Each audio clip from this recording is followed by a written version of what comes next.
Carlos Sosa est un importateur mexicain de pièces électroniques prêtes à être assemblées. 99% de ses produits viennent de Chine via les États-Unis. Il demeure malgré tout sceptique face au changement potentiel de l'accord de libre-échange. Dès que l'accord de libre-échange sera modifié, nous nous attendons à payer environ 10 à 20% de taxes sur les produits chinois que nous avons l'intention d'apporter aux États-Unis. Carlos Sosa compte parmi plusieurs dizaines d'entrepreneurs locaux qui s'intéressent à des sociétés comme Alsagui, une entreprise mexicaine qui a importé mensuellement en moyenne une centaine de tonnes de marchandises en provenance de Chine au cours des 2 dernières années. Nous avons un partenaire commercial là-bas, il contrôle les entreprises locales, supervise le contrôle de qualité et obtient les autorisations nécessaires pour assurer l'opération d'expédition en provenance principalement des ports de Ningbo et de Guangzhou.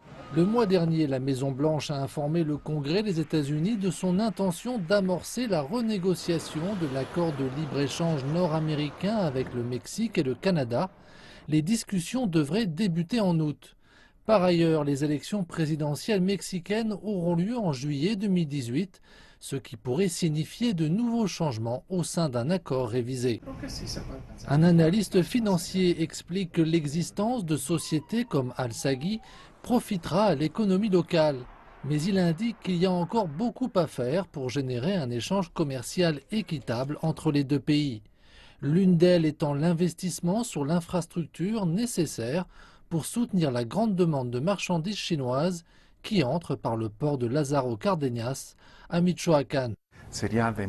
Il sera bénéfique de permettre à la Chine d'investir au Mexique pour assurer ses importations, par exemple dans le processus de fabrication, afin que l'industrie locale puisse avoir un impact plus important sur la création d'emplois.